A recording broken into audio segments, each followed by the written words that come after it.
Get ready for the biggest stories hitting your screen right now. The Trump administration is pulling the plug on $91 million in Minnesota Medicaid funding due to serious fraud vulnerabilities. We dive deep into why Dr. Mehmet Oz cited federal agent searches and what this massive deferral means for families in the state. This is a major development in the ongoing fight over social service funding. Here's a simple way to protect your phone without stress. This ALEN 3-pack comes with tempered glass screen protectors, camera lens protectors, and an installation frame for an easier, cleaner fit. It's clear, case-friendly, and built to help guard against scratches and everyday bumps. Check the link in the comments to get it on Amazon. Next up, we shift gears completely and dive into the world of art and nostalgia. Director Hilary Pearson is taking audiences on a journey in her production of Home, I'm Darling at Cabrillo Playhouse. We explore how Pearson is using 1950s aesthetics and an episodic structure to unpack complex themes about gender roles and the nature of perfection. Now for a story that brings serious community impact. The family of a Nampa teenager shot by police last year has filed a massive $10 million claim against the city of Nampa and the Nampa Police Department. We examine the allegations of excessive force and what this lawsuit means for accountability in local law enforcement. And finally, we look at major infrastructure changes. A brand new $4.3 million streetscape project is kicking off on Greensboro Avenue in Tuscaloosa, set to redefine downtown access. Construction starts Monday, and we break down exactly how this project will change the landscape for pedestrians and businesses in Tuscaloosa. Stay with us for the full rundown. The Trump administration has deferred an additional $91 million in Medicaid funding to Minnesota, citing fresh concerns over fraud vulnerabilities within state-run, federally funded social service programs. The announcement came from Dr. Mehmet Oz, administrator for the Centers for Medicare and Medicaid Services, CMS, who indicated that federal agents have conducted searches at childcare and learning centers and other sites in the Minneapolis-St. Paul area that receive federal Medicaid funding. Oz stated in a social media video that Minnesota's state-run programs have raised serious red flags. The deferral is part of a broader effort by the Trump administration to scrutinize state programs. This follows earlier notifications where Vice President J.D. Vance informed Governor Tim Walz in February that CMS was temporarily withholding $243 million due to fraud concerns associated with the Democratic administration. Of the deferred funds, $76 million is linked to 14 service categories deemed highly vulnerable to fraud, while another $14 million relates to program integrity issues, such as payments made to ineligible individuals, including those who may be undocumented. The situation has been fueled by public scrutiny, including a December video posted by right-wing influencer Nick, surely alleging that members of Minnesota's Somali community were operating fake childcare centers to collect federal subsidies.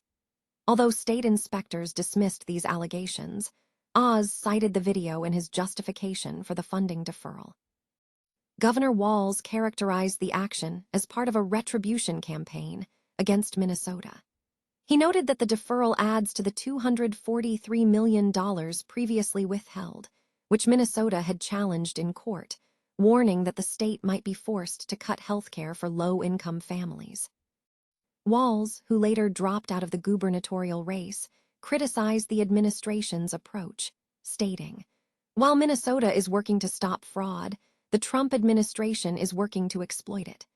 This is a transparent effort to cut funding for the same working people and rural Minnesota hospitals they've had in their crosshairs for months."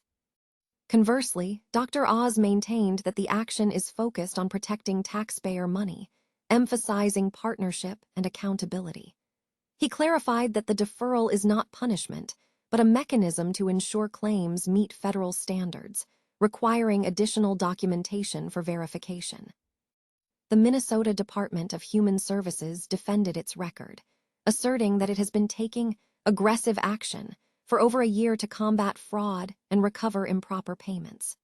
Commissioner Shireen Gandhi stated that while the department is disappointed by the extension of fund deferrals, the department will continue to fight against those targeting Medicaid programs. CMS had previously approved the state's corrective action plan in March, but has yet to release the previously withheld $243 million. A production at the Cabrillo Playhouse, titled Home, I'm Darling, is drawing attention for its exploration of the tension between a polished 1950s dream and the cracks that begin to appear beneath the surface. Director Hilary Pearson has crafted a nuanced piece that blends nostalgia with complex social commentary. Pearson's involvement in the production stems from a deep connection to theater, including her background running a high school nonprofit theater program and her long-standing involvement with Cabrillo Playhouse, where she has served on the board and as president. She was immediately captivated by the show's artwork and script, leading her to apply for the directing role. Pearson noted that the cast was particularly noteworthy, as every actor was new to Cabrillo, creating a unique blend of energies. Visually, the production meticulously recreates the 1950s aesthetic, using the setting and costumes as characters themselves to explore themes such as the trad wife concept, gender roles, marriage dynamics, and workplace expectations. The musical direction is equally deliberate, with Pearson creating a tailored playlist for each scene, employing an episodic structure reminiscent of a polished, yet ultimately crumbling, narrative. The core of the play follows Judy and Johnny, a couple who have committed to an idealized 1950s lifestyle. Pearson emphasizes that the production deliberately avoids a simple good versus evil narrative. Instead, it invites audiences to engage deeply with the material, suggesting that personal experiences will shape individual interpretations of the story and the meaning behind tradition. Pearson encourages viewers not to judge the show by its initial presentation, asserting that there is always a deeper layer beneath the surface. Home, I'm Darling ultimately serves as an invitation to reconsider not only the past, but the choices that shape the present, prompting audiences to examine what traditional truly means. The production runs from May 22 to June 14, 2026, at the Cabrillo Playhouse in San Clemente, CA. The family of a teenager shot by Nampa police last year has filed a significant lawsuit seeking $10 million from the city, alleging that officers used excessive force during the incident. The claim was officially filed on April 24, following the Halloween night shooting that left the teens seriously injured. The legal action names the city of Nampa, the Nampa Police Department, Police Chief Joe Huff, and several officers involved in the response. The incident occurred on October 31, 2025, when officers responded to reports of a teenager allegedly attacking his mother near 21st Avenue South and 2nd Street South. According to the police account, after the teen reportedly went back inside the home, he approached the officers with a knife, leading two officers to open fire. According to the family's claim, the officers escalated the situation too rapidly and failed to utilize alternative methods before resorting to gunfire. The filing further asserts that the shooting took place in close quarters near the home's doorway, endangering bystanders. The teenager sustained multiple gunshot wounds to his chest and arms and required ongoing medical treatment and therapy. The teen's mother was also hospitalized with injuries deemed not life-threatening at the time. Crucially, the claim states that no officers were injured in the event. In Idaho, a tort claim is a necessary prerequisite before a lawsuit can be filed against a government agency. A spokesperson for the city of Nampa declined to comment on the tort claim, citing that it remains an ongoing case. A significant streetscape revitalization project is set to commence soon in downtown Tuscaloosa, slated to cause temporary road closures throughout the summer months. Construction is scheduled to begin on Monday, May 4th, focusing on redesigning Greensboro Avenue between University Boulevard and 7th Street. The ambitious project, valued at $4.3 million and funded by Elevate Tuscaloosa, aims to substantially improve pedestrian access across the downtown area. A key component of the plan involves removing one existing traffic lane on Greensboro Avenue to enhance the pedestrian experience.